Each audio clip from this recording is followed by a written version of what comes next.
the Stoic Female and Beyond presents Hypatia of Alexandria, the philosopher burned by empire.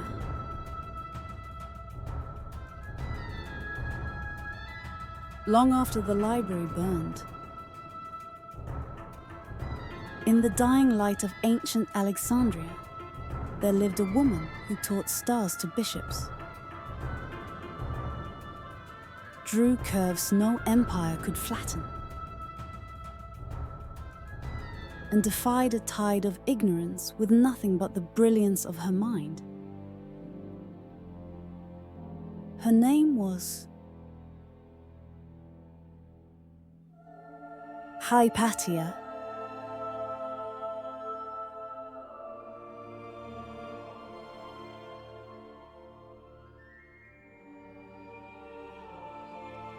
Scene 1. Alexandria, jewel of the Eastern Roman Empire. Around the year 370 AD, in the cosmopolitan chaos of Alexandria, part of the Eastern Roman Empire, a child was born to a mathematician named Theon. This child would grow into a scholar who surpassed him.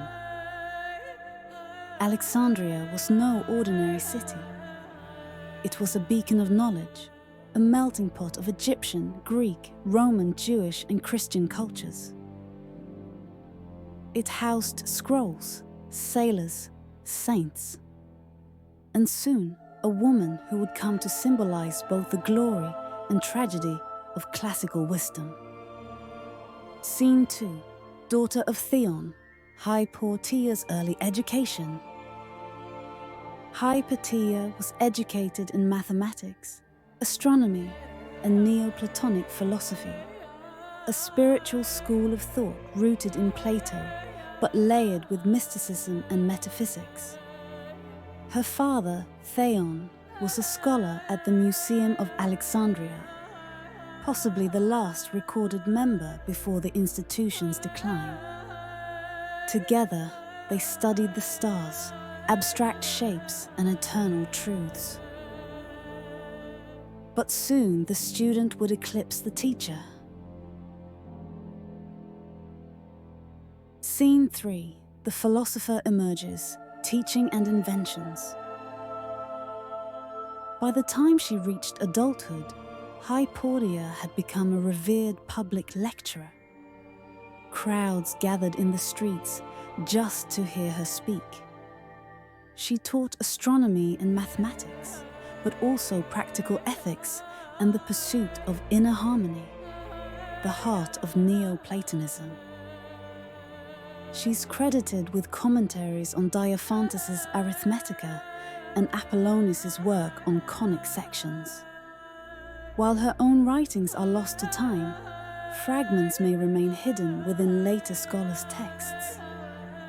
She built and improved upon scientific instruments, like the astrolabe and the hydrometer, not as an inventor, but as a master of existing knowledge passed down and refined. Scene 4. Bridging worlds. Pagan scholar, Christian students. Despite being a pagan in a time of rising Christian dominance, Hypatia was admired across spiritual boundaries. One of her closest students, Synesius of Cyrene, later became a Christian bishop. In letters, he called her his beloved teacher. Hypatia's classroom was a sanctuary, a place where truth and reason rose above creed. But the city outside those walls was boiling with unrest.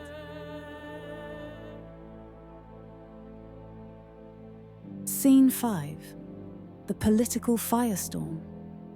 Hypatia, Orestes, and Cyril.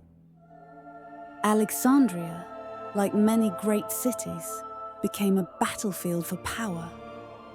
The Roman governor, Orestes, and the Bishop of Alexandria, Cyril, found themselves locked in a bitter feud, political, religious, and deeply personal.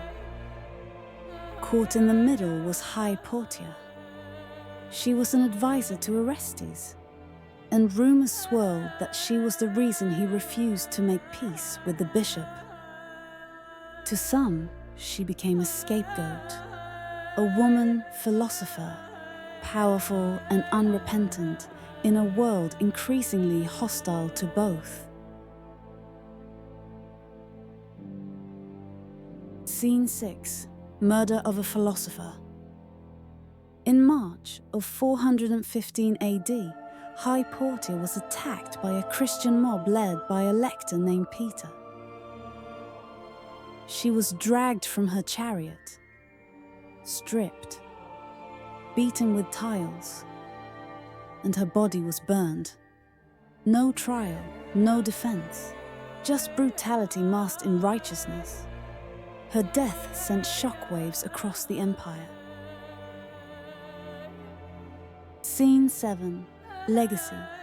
From martyr to myth. Damasius, the last Neoplatonist at Athens, called her a martyr for philosophy. But Hypatia's story didn't end with Rome. In the Middle Ages, her image was co-opted as Saint Catherine of Alexandria. In the Enlightenment, she became a symbol against church oppression.